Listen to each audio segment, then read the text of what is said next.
Sir, ito pagka kinlik nyo yung link ng portal sa buyer, i-login nyo lang dito yung email nyo. Yan, click nyo itong link na to, yung sinend ko, tapos itong email nyo, kakopy ko muna para ma-login natin. Yan, default password nyo is 123456. Yan, ito yung account nyo. Click nyo yung my property. Save muna natin. Click yung my property. Ay sorry, may payment pala, may payment.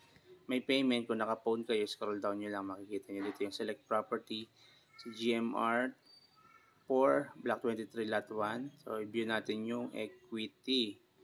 So, pag view natin yung equity, ang monthly nyo ay 3740.74.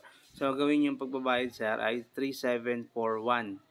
3,741 plus 1% na 1% na processing fee sa GCash kasi yan. Kailangan sobra ng 3,740. So, mag-calculate tayo. So, 3,741 times 0.1% to 3741. So, gawin natin 38. 38 plus 38 pesos yan kasi yung processing fee. 3,780 na yung padala niya. Kasi yung mga sobra naman doon, magbabawas siya doon sa yung monthly. Para makita nyo yung, ito yung sa ledger ninyo ng equity. So 3,780 na lang yung inyong padala. Tapos, close natin to. Dito tayo sa statement of account. Yung statement of account na to, yan to. Click nyo yung GCash equity, then click nyo yung GCash, magda-download yan ng statement of account. And pag na-download na,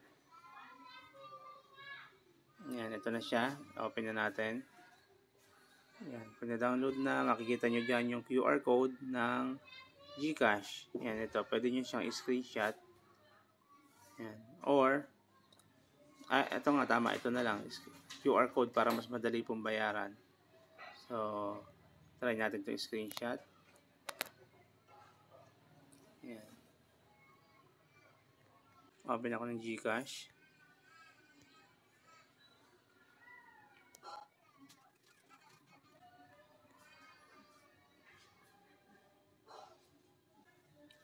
Ayan, sa GCash, i-click nyo yung itong QR code. Ito nasa gitna. Ito, QR code. Click nyo yan. Tapos, upload QR code. Then, yung dinownload natin kanina, ito ay yung screenshot ko, i-upload lang natin. Then, automatic, papasok yung payment sa, yan, ito na siya. Axia Development Corporation 5. Then, ilalagay nyo dito yung amount na mabayaran nyo na plus 1%, 3. And then, next. And lang, 3,780 lagay nyo. Then, next. Tapos, i-enter nyo na yung amount nung inyong mabayaran. Ay, hindi. Yan, ilagay nyo lang yung 3,780. Then, next nyo na hanggang ipipay nyo na yung amount na yon. Then, pagka bayaran nyo na, download nyo yung resibo, balik kayo dito sa portal. Yan. Pag na-download na yung resibo, yan, balik tayo sa portal. Tapos, dito sa payment, yan, click nyo ulit yung payment. Yan. Pag click nyo yung payment, scroll down. Ito, makikita nyo dito yung upload your proof of payment. Click nyo yung property. Then, click mo yung GMR Phase 4, Block 23, Lot 1. Then, upload payment. Yan, ilalagay nyo po dito sa payment ay GCash QR code. Then, i-upload nyo yung inyong sinave na resibo. Yan. Tapos, i-fill out nyo rin itong mga to sa select depository account ay Axia Development Corporation. Dalawa lang naman, Basic Housing at Axia. So, sa Axia po kayo pupunta. Then yung transaction slip, yung do sa resibo nyo, nakalagay po din yung reference number, tapos magkano yung binayaran nyo, tapos anong mobile number yung ginamit nyo pag send nung GCash, dito nyo ilalagay. Tapos contact number, syempre yung contact number, yun din po yung number nyo mismo. Then remarks,